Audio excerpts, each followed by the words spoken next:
Bonjour, vous êtes sur la chaîne YouTube du Journal de la Haute-Marne pour un tuto nature. Aujourd'hui, je suis allée en reportage au centre de soins de la faune sauvage Sud-Champagne.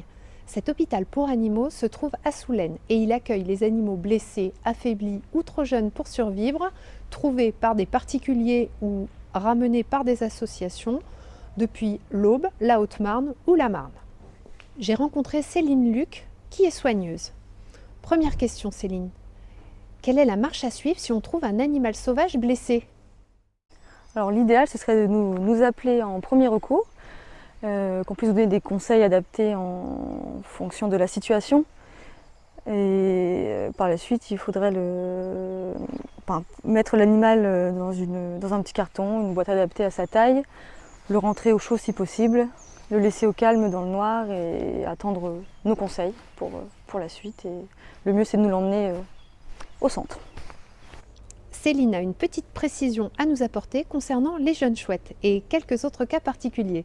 Il ne faut pas les ramasser systématiquement en fait, puisque parfois la chouette n'est pas en détresse obligatoirement, elle peut juste être en phase d'émancipation. C'est-à-dire qu'elle est au sol, certes, mais les parents continuent à la nourrir. Elle n'est pas très loin de l'envol en fait, et c'est juste sa phase d'émancipation. Donc il faut, soit si effectivement il y a le cas des prédateurs ou il y a un risque, elle est proche de la route par exemple, le mieux c'est de la remettre en hauteur, de l'éloigner du risque en fait tout simplement. Merci Céline. Quel conseil donneriez-vous maintenant aux particuliers qui trouveraient un rapace ou un échassier blessé? Alors pour le cas du rapace, il faut le manipuler avec précaution. Il faut faire attention à ses pattes, particulièrement à ses serres. Donc le mieux c'est de se protéger soit déjà en mettant des gants. On peut également prendre un linge, une serviette, c'est le mieux à faire, pour le recouvrir, cacher sa tête, l'enrouler dedans. Ensuite on le prend, on le met dans un carton adapté, une boîte. On retire la serviette et on le laisse tranquille le temps d'avoir les conseils ou de l'emmener au centre de soins.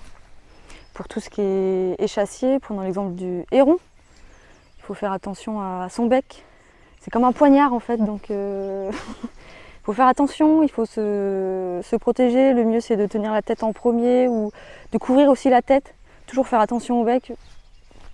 On peut également faire attention à ses pattes, je pense à la grue.